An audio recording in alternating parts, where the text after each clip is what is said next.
Prezados irmãos e irmãs do programa Arte Espírita em Foco.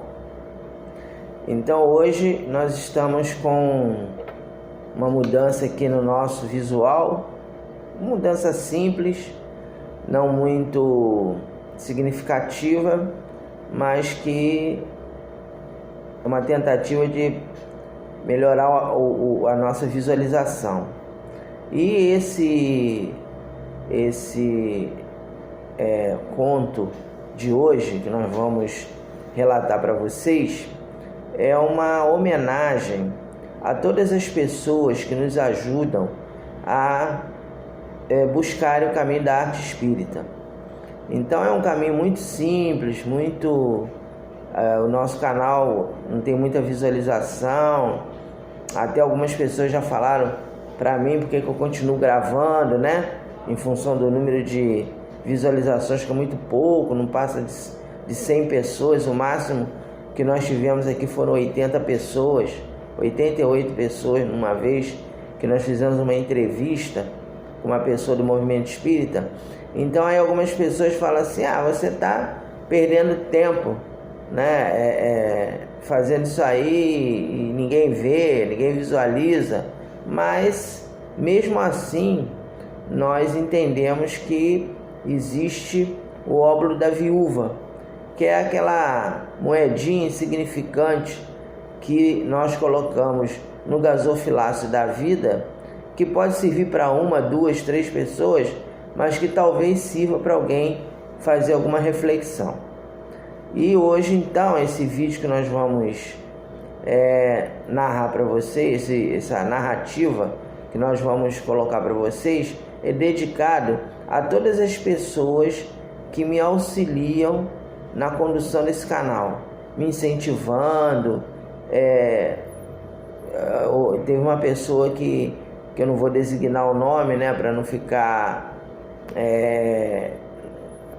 mal, né, com os outros companheiros que também me ajudam, mas tem pessoas que ajudam a fazer, por exemplo, esse cenário aqui, essa configuração, outros que me ajudam incentivando, enfim, tem uma rede de amigos que me ajudam a manter esse canal, porque às vezes a gente fica se questionando, né? Como é muito pouca gente que visualiza, a gente se questiona, será que vale a pena continuar gravando? Mas aí a gente tem alguns amigos que nos incentivam.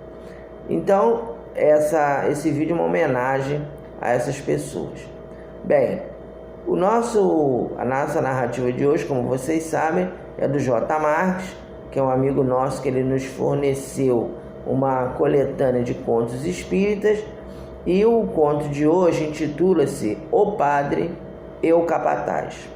E nós vamos narrá-lo para vocês e depois nós vamos fazer os comentários linkando essa narrativa com a doutrina espírita.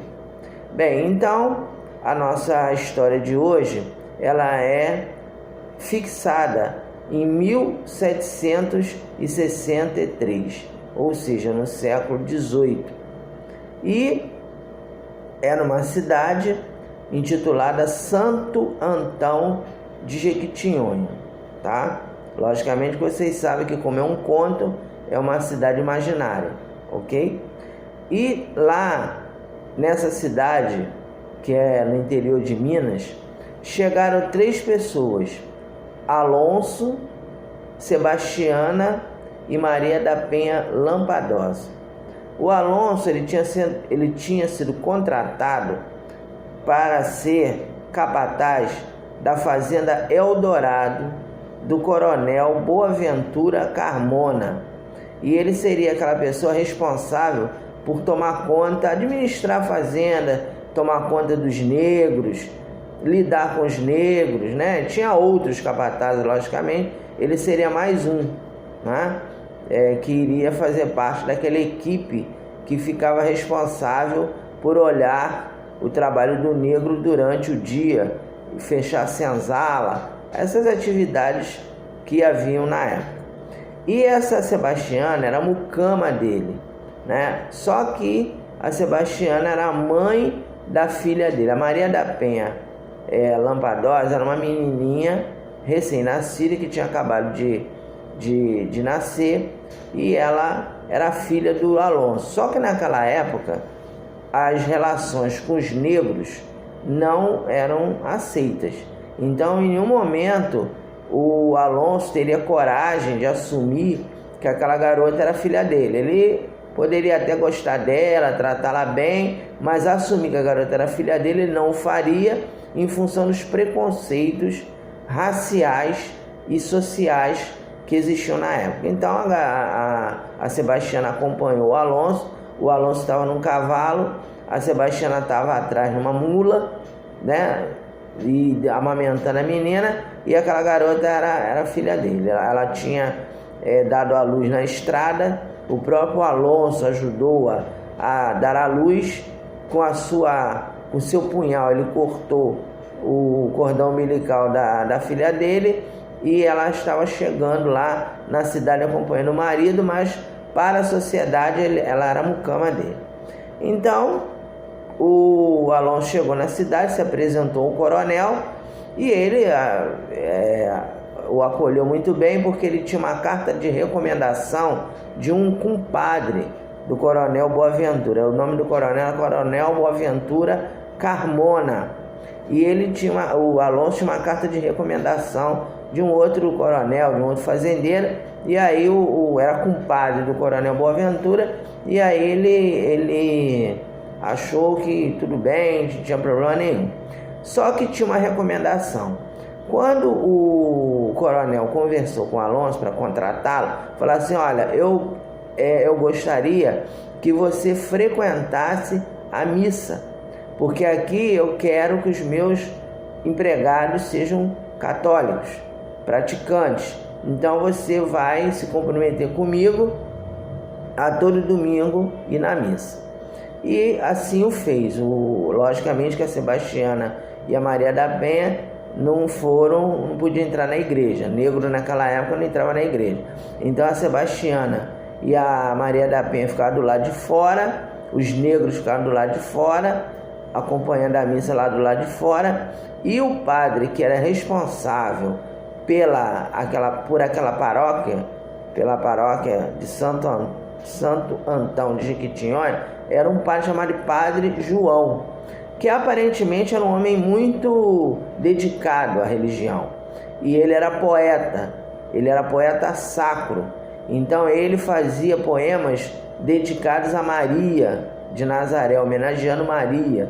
Então ele fazia vários poemas. Aí ao final do sermão ele declamava poesia, eram poesias muito tocantes, e aparentemente era uma pessoa correta, uma pessoa dedicada à igreja. E aí o Alonso foi na missa, conheceu o padre, admirou o seu sermão, admirou a sua poesia. Só que o que aconteceu? O tempo foi passando e o Alonso percebeu que o Padre João era um padre hipócrita. Por que hipócrita?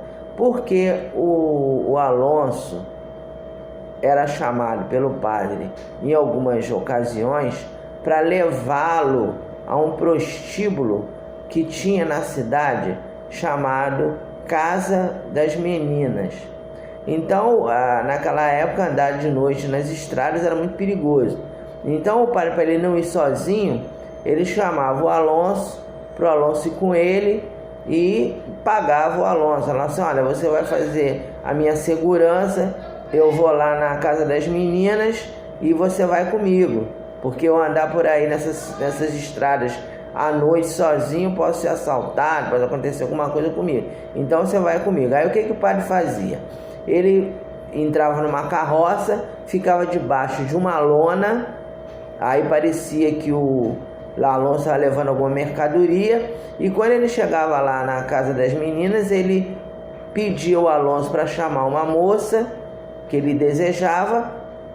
Ele saía debaixo da lona, levava a moça para um local lá no matagal próximo, satisfazia o seu desejo e entrava debaixo da lona de novo e pagava a moça. Então o Alonso viu que ele era um hipócrita. Ele tinha uma conduta uma conduta extra-oficial, extra-igreja, que não se coadunava com o que ele pregava. Ele pregava uma coisa e fazia outra, né? Era um hipócrita, era totalmente hipócrita. E aí o Alonso ficou quieto, não falava nada, ele era pago, né? Ele ficava quieto, mas sabia que o padre tinha essa falha. Aí o tempo passou, né? O Alonso se integrou lá no trabalho, fazia esses serviços para o padre. Então passaram-se 15 anos. 15 anos. E depois desses 15 anos, a Maria da Penha Lampadosa, que era a filha do Alonso com a Sebastiana, completou 15 anos, era uma moça muito bonita. E aí um dia o padre João chamou o Alonso na igreja. Falou assim: olha, você vem aqui na igreja que eu preciso falar com você urgentemente. Aí o Alonso pensou: bom, deve ser alguma dessas moças aí que ele está querendo se relacionar. Mas o assunto era outro e muito sério. O que acontece? O padre João pegou o Alonso, levou a um jardim que tinha dentro da igreja, um jardim recolhido, um jardim secreto que havia dentro da igreja. E lá ele viu a Maria da Penha, sua filha, beijando, acariciando e abraçando a Madrepérola, que era a Sinhazinha, era a filha do coronel. Ou seja, a Madrepérola e a Maria da Penha estavam mantendo uma relação homoafetiva. Então as duas eram homoafetivas, mas naquela época isso era um absurdo, né? Uma mulher naquele tempo não podia fazer isso, porque isso era um pecado mortal. Aí o Alonso quis intervir e o padre falou assim: não, peraí, vem comigo aqui. Aí levou o Alonso para o confessionário e falou assim: olha, a culpa do que está acontecendo não é da tua filha. A tua filha não quer fazer isso, apenas a Sinhazinha, a Madrepérola, ela é 10 anos mais velha do que a Maria da Penha. A Madrepérola estava com 25 anos e a Maria da Penha com 15. Então ele falou: olha, a culpa é da Sinhazinha, mas só que se você for falar alguma coisa, ela vai ficar com raiva da Maria da Penha e vai puni-la, né? Porque o padre sabia que a Maria da Penha era filha do Alonso, né? Ele não era bobo, ele viu logo que a garota era filha dele. Aí falou assim: olha, se você for enfrentar a Sinhazinha, ou for denunciar o que você viu aí, ela vai botar a culpa na Maria da Penha, e a Maria da Penha vai ser punida, vai ser vendida, vai ser castigada. Então você fica quieto. Eu posso livrar a tua filha da Sinhazinha, dessa influência que ela está exercendo sobre a Maria da Penha, mas isso tem um preço. Aí ele falou assim: mas que preço que é? O Alonso. Aí ele falou: o preço é que eu quero deitar com a Maria da Penha, eu quero ser o primeiro homem a deitar com ela, eu quero tirar a virgindade da Maria da Penha. Você pensa, se você concordar, a gente combina assim. Aí o Alonso ficou sem saber o que fazer. E o Alonso pegou e falou assim: eu vou pegar aqui um documento aqui do padre, que se eu precisar depois eu uso esse documento para alguma coisa. Por quê? Porque o Alonso, uma habilidade que ele tinha era de falsificar documentos. Ele sabia imitar a letra das pessoas. Então ele falou: se der algum problema, eu falsifico um documento para livrar a minha filha de qualquer problema. Bom, aí ele pegou e levou. E o que ele pensou? Chamou a Maria da Penha, falou assim: olha, minha filha, está se passando isso assim, assim, eu já vi, eu sei que você está tendo essa situação com a Madrepérola. O padre me falou que a culpa não é sua, a culpa é da Sinhá, e você vai fazer o seguinte: você vai levar esse vinho envenenado aqui para o padre, e antes de você ir ter alguma coisa com ele, ter uma relação com ele, você vai fazê-lo beber esse vinho. Você bebe também para dar confiabilidade ao ato. Só que você vai levar um antídoto. Esse vinho aqui está envenenado. Nós vamos matar o padre para você ficar livre dele. E, em contrapartida, ele pegou e falsificou um documento, escrevendo uma carta para a dona Emerenciana, que era a mãe da Madre Pérola, falando o que estava acontecendo e botando a culpa na Madre Pérola. Aí ele guardou a carta, falsificou a letra do padre, guardou a carta e agiu dessa forma. Aí a Maria da Penha fez como o pai tinha falado. A Maria da Penha não sabia que ele era pai dela, né? Mas ela desconfiava, mas não tinha certeza. Aí ela chegou lá na casa paroquial e falou assim: olha, padre, para brindar esse momento, vamos tomar um vinho antes, para eu poder também relaxar, porque eu nunca fiz isso com ninguém, e aí eu preciso relaxar. Aí o padre não desconfiou de nada, tomou o vinho estava envenenado, o Alonso tinha envenenado o vinho, e aí o padre morreu envenenado. A Maria da Penha tomou o antídoto e foi comunicar ao pai o que tinha acontecido. O pai, o Alonso, foi à Casa Grande e comunicou ao coronel Boaventura que o padre tinha morrido.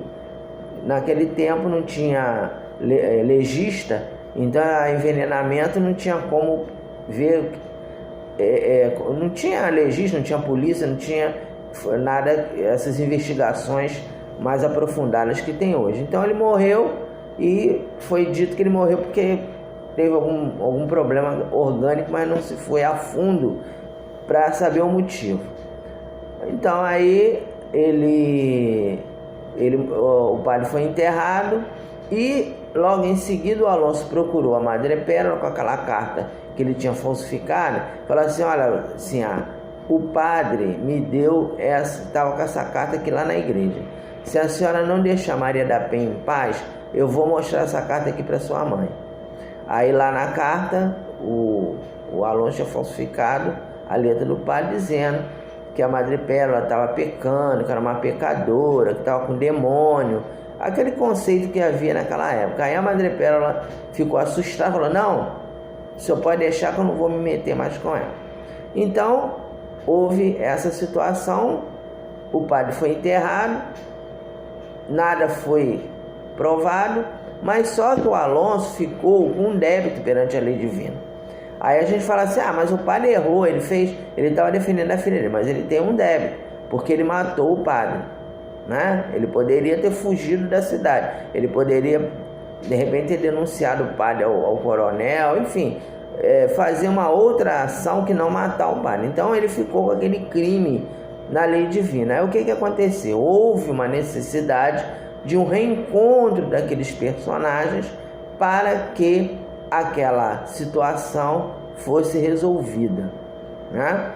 Aí passou-se muito tempo, o padre João logicamente se arrependeu do que tinha feito, né? Depois de muito tempo, de ir lá no umbral denso, e aí combinaram de reencarnar no Rio de Janeiro, já no século XX, para que o Alonso pudesse ressarcir aquele débito que ele tinha assumido perante a lei divina pelo crime que ele tinha cometido.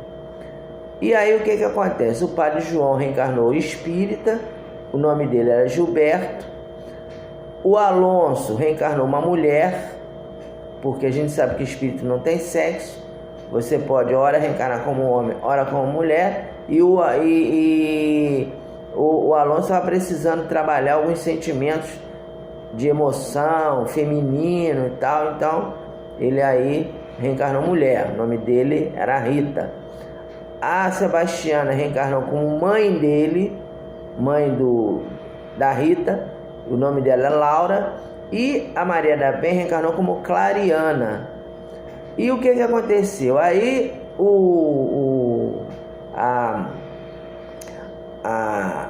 a Rita tornou-se o braço direito do Gilberto nos trabalhos na casa espírita. Então Gilberto, ele era trabalhador na casa espírita, ele se comprometeu através do trabalho a ressarcir o mal que ele tinha feito anteriormente, e a Rita, né, se propôs ajudá-lo. Então ele trabalhava na desobsessão quando estava ajuda com a Rita, ele trabalhava na evangelização quando estava com a ajuda da Rita, ou seja, a Rita se tornou uma assessora direta do nosso irmão para ressarcir aquele mal que ela tinha praticado. E aí, com isso, houve uma reconciliação, esse passado ficou sepultado nos arquivos psíquicos de ambos e se tornaram grandes amigos.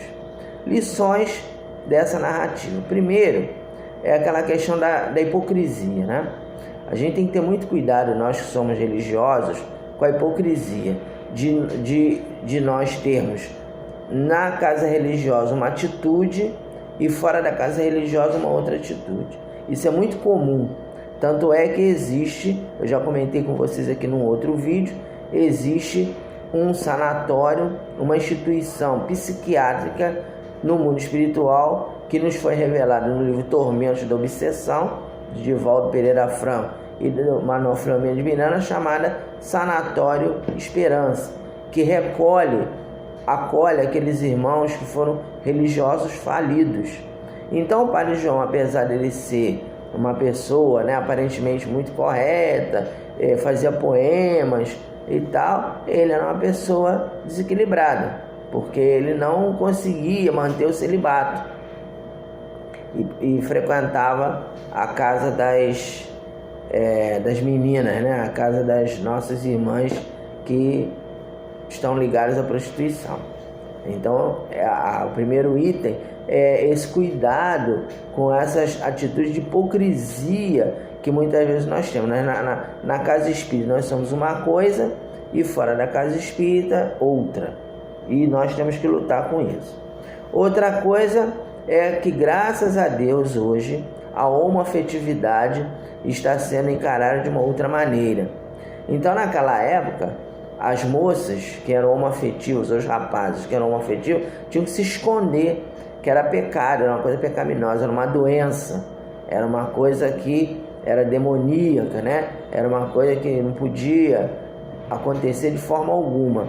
E hoje, graças a Deus, com o avanço das ideias humanistas, das ideias relacionadas a uma visão diferenciada sobre o sexo, né? O sexo não sendo encarado mais de uma forma preconceituosa, graças a Deus hoje nós não consideramos mais a relação homoafetiva como doença.